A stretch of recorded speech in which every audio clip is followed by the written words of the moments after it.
अस्सलाम वालेकुम। कैसे हैं आप सब? ठीक ठाक है, उम्मीद करती हूँ आप सब ठीक ठाक होंगे। तो जनाब, मैं तो छोड़ छाड़ के बैठी हुई थी अंबर साहिबा को, स्वीटी को, मोहसिन को, लेकिन मैं क्या करूँ, कुछ लोग मुझे आराम से बैठने नहीं देते। मुसलसल मुझे डीएम्स आ रहे थे और कुछ कमेंट भी इसी किस्म के आए कि भाई आजकल तो अंबर जो है आपने तो छोड़ दिया, लेकिन वो जो है तो मोहसिन और स्वीटी का पीछा नहीं छोड़ी। मुसलसल स्टोरीज़ में ऐसी बातें कर रही है, कमेंट ऐसे कर रही है। फिर जी उन्होंने मुझे बाकायदा जो भी प्रूफ दिए, बातें बताई, तो मुझे अंदाज़ा हुआ कि वाकई मैं तो बेखबर होके बैठी हूँ। तो थैंक यू कि आपने मुझे जगाया और इस मसले की तरफ मेरा रुझान डलवाया। तो बात ऐसी है कि मेरे ख़्याल से अब मैं इस पे वीडियोस डालती रहूँगी, क्योंकि I know each and everything, right. तो जनाब, पिछले दिनों स्वीटी का चैनल जो है वो हो गया ख़राब, मेरा मतलब है डीमोनेटाइज। और आई कैन ईज़िली अंडरस्टैंड कि जो मुझे स्टोरीज़ बताई गई हैं कि अंबर ये स्टोरीज़ डालती रही है, तो उसके पीछे अंबर का ही हाथ है, किसी और का क्यों होगा। क्योंकि स्वीटी और मोहसिन का म्यूचुअल जो ताल्लुक़ था वो अंबर के साथ ही था, जो वर्स्ट कंडीशन में जाके ख़त्म हुआ। अब कहने को तो मोहसिन भुला के बैठ गया, स्वीटी भुला के बैठ गई, इन्होंने अपना मूव ऑन कर लिया, बट अंबर जो है आज भी वहीं खड़ी है। अब आगे की बात मैं आपको बताती हूँ वो कैसे। अब यही देख लें कि स्वीटी ने अंबर को कुछ नहीं कहा, और जब उसका चैनल उसने ख़राब कर दिया तो उसने कहा कोई बात नहीं, मैं नया चैनल बना लेती हूँ। तो जब उसने फर्स्ट वीडियो डाली तो उसके नीचे ये कमेंट थे जो आप स्क्रीन पे देख रहे हैं। वैसे हद है, सोचने वाली बात है कि रिश्ता कब का ख़त्म हो चुका और पुरानी बात हो चुकी, फिर भी अंबर के अंदर आँख क्यों ठंडी नहीं पड़ रही।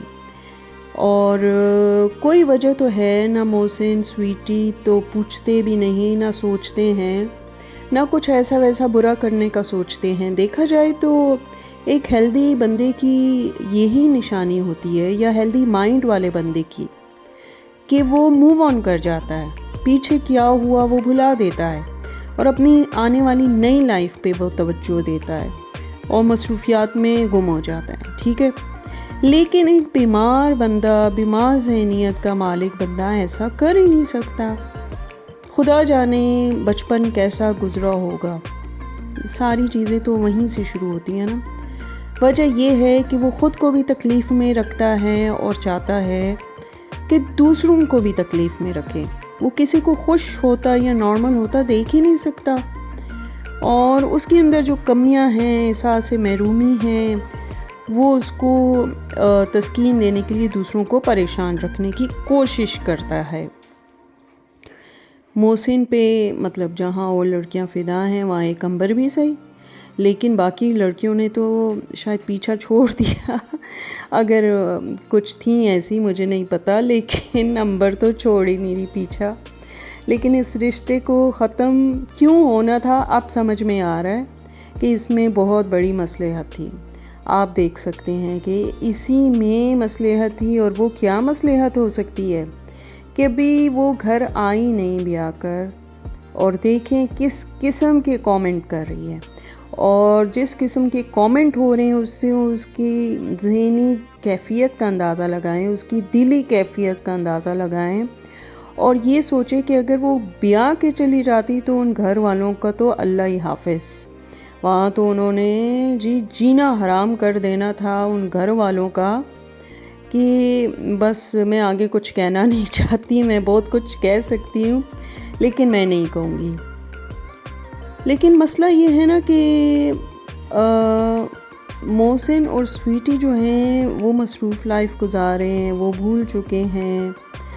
हाल बता, अंबर फारिग है, करने को कुछ होता भी नहीं है ना बेचारी के पास, तो इसलिए वो उनका पीछा भी नहीं छोड़ी और ना ही भुलाना चाह रही है, क्योंकि ये एक टॉय है, एक हॉबी है। अगर वो ये भी भुला देगी तो फिर आगे क्या होगा।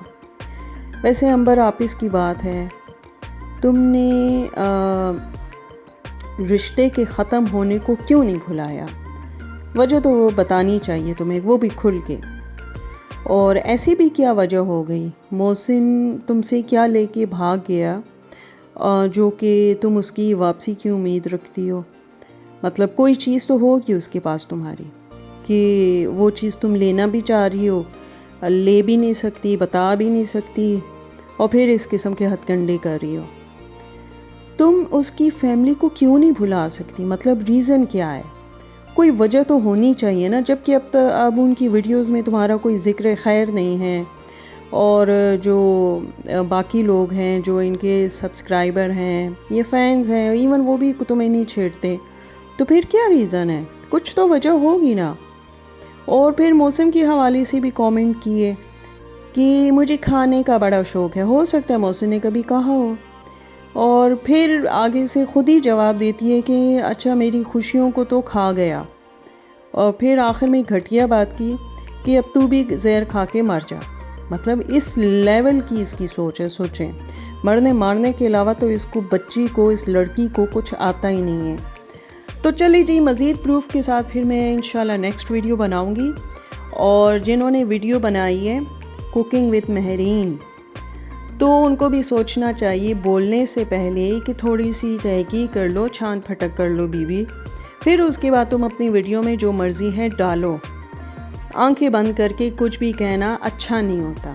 ठीक है जी, चलिए जी, फिर मिलेंगे इंशाल्लाह। ओके जी, अल्लाह हाफिज़। लाइक करें, सब्सक्राइब करें और शेयर ज़रूर कीजिएगा।